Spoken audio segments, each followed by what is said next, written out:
Baik, Assalamualaikum warahmatullahi wabarakatuh.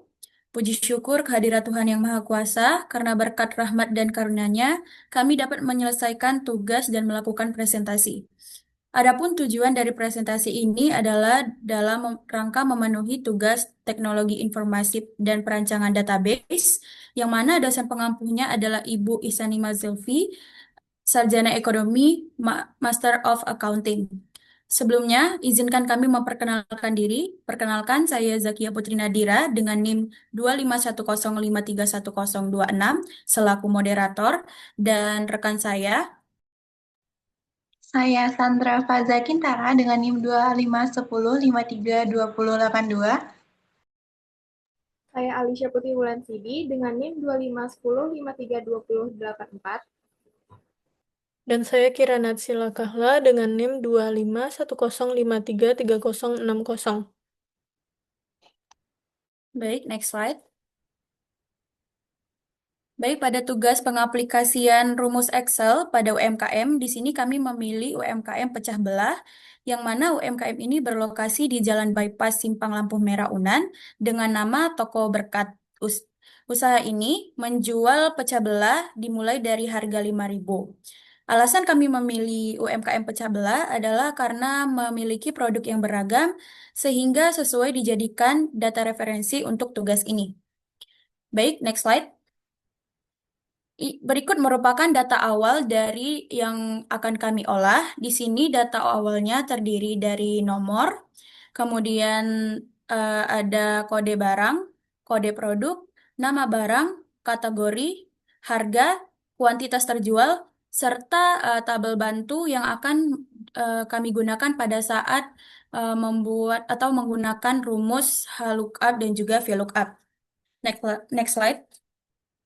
Baik, rumus yang pertama yang kami gunakan adalah rumus HLOOKUP, di mana rumus ini kami gunakan untuk memindahkan data dari sheet data awal ke data olahan atau data utama untuk memindahkan kolom nama barang, yang mana rumusnya adalah sama dengan HLOOKUP B9, yaitu sel acuan pada tabel utama, titik koma sheet data awal J10 yang diabsolutkan, sampai dengan data awal uh, sheet data awal AC11 yang diabsolutkan, yang merupakan range area yang kami ambil pada tabel bantu, titik koma 2 yang merupakan posisi baris isi pada tabel bantu. Baik, selanjutnya akan dijelaskan oleh rekan saya, yaitu Sandra. Kepada Sandra, dipersilahkan. Baik, selanjutnya kami menggunakan rumus VLOOKUP untuk mengisi kolom harga, yang mana di sini menggunakan rumus sama dengan VLOOKUP, buka kurung B9, titik koma B14 absolut, titik koma B33 absolut, titik koma 2, yang mana B9 menunjukkan sel kondisi kode barang, selanjutnya B14 absolut sampai B33 absolut merupakan range area isi tabel bantu, selanjutnya titik koma 2 menunjukkan urutan kolom isi tabel bantu.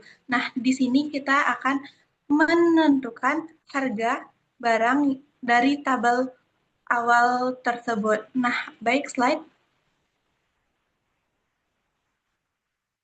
Oke, selanjutnya di sini penggunaan rumus left, yang mana di sini menggunakan rumus sama dengan left, buka kurung C9, titik koma 2, yang mana C9 merupakan sel data berada, dan 2 merupakan jumlah karakter yang diambil dari ujung kiri. Nah, di sini kita mendapatkan kode toko. Baik, slide.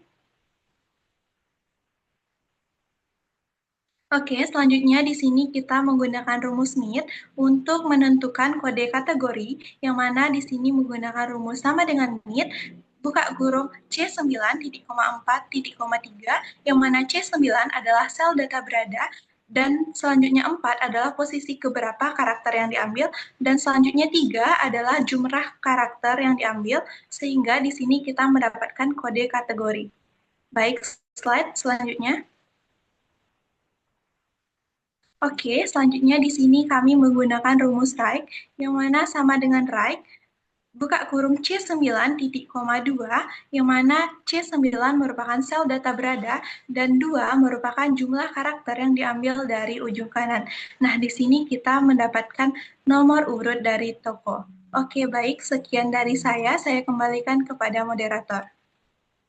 Baik, terima kasih kepada Sandra. Penjelasan selanjutnya akan dijelaskan oleh rekan saya, yaitu Alicia. Kepada Alicia, dipersilahkan.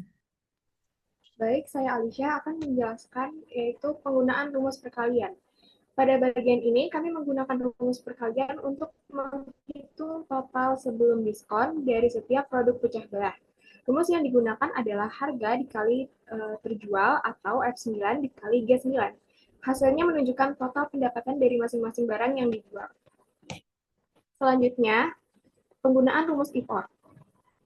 Kami menggunakan rumus IFOR untuk membuat keputusan dengan dua atau lebih kondisi yang bersifat benar atau salah.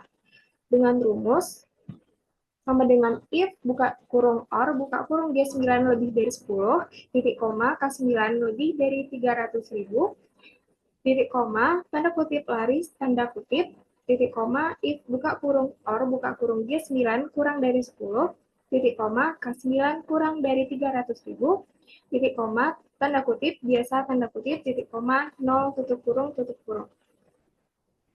Maksudnya, jika barang terjual lebih dari 10 atau harga barang lebih dari 300.000, maka kategori penjualannya laris. Dan jika barang terjual kurang dari 10 atau harga kurang dari 300.000, maka kategori penjualan tersebut biasa. Dan 0 jika tidak sesuai syarat. Selanjutnya, penggunaan rumus if and. Untuk if and, fungsinya hampir sama dengan if or, namun bedanya semua syarat harus terpenuhi. Dengan rumus sama dengan if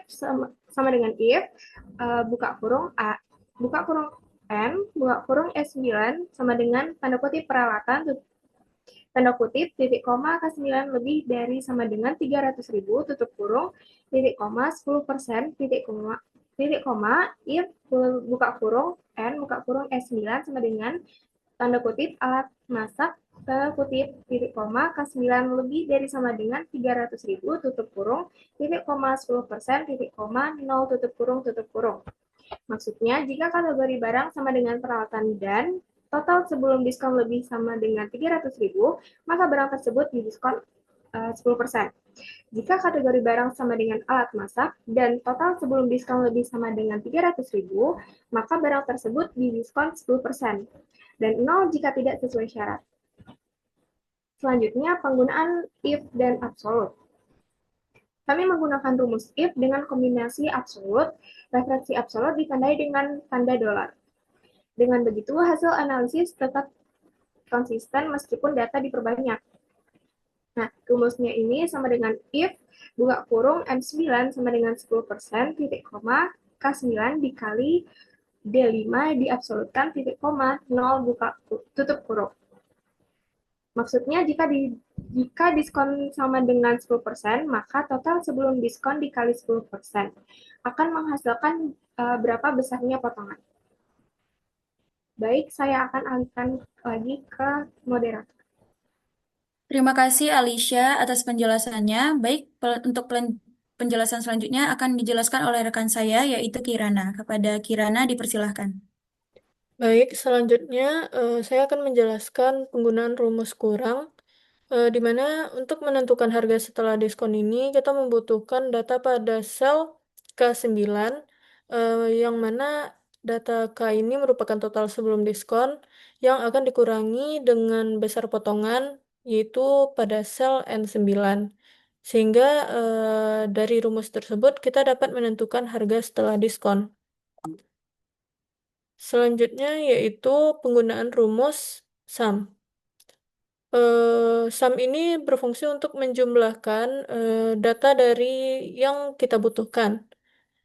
Yaitu rumusnya sama dengan SUM buka kurung K9, di mana K9 ini data sel yang kita butuhkan, lalu ditarik hingga sel K108. Sehingga hasil dari keseluruhan data yang dibutuhkan yaitu 11.323.000.000.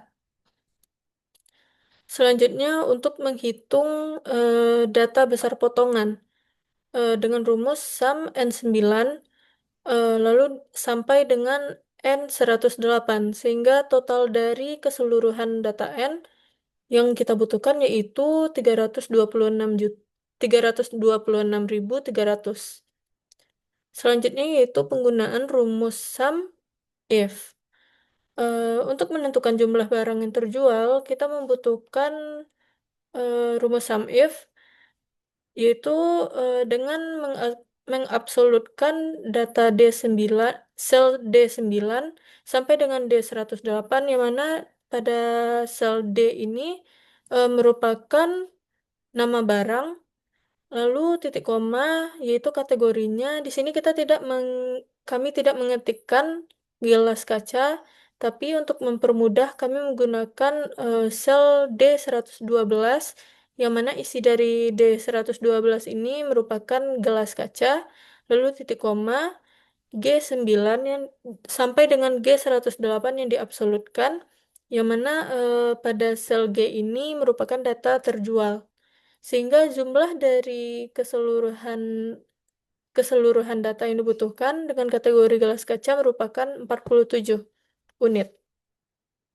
Begitu juga dengan untuk menentukan jumlah penjualan per item produk, di mana sum if D9 sampai dengan D108 yang diabsolutkan, yang mana sel D ini merupakan nama barang, lalu kita menggunakan kategori yaitu I112 yang merupakan gelas kaca, lalu titik koma sel O yang merupakan harga setelah diskon, yaitu sel O9 sampai dengan O108 yang diabsolutkan. Sehingga dari hasil tersebut kita dapat menentukan jumlah penjualan per item produk dengan kategori gelas kaca. Selanjutnya yaitu penggunaan rumus CONIF, di mana penggunaan CONIF ini untuk menghitung jumlah data dengan kategori yang telah ditentukan. Untuk menentukan jumlah pelanggan per masing-masing produk, yaitu sama dengan CONIF, buka kurung D9 sampai dengan D108 yang merupakan sel dari nama barang yang diabsolutkan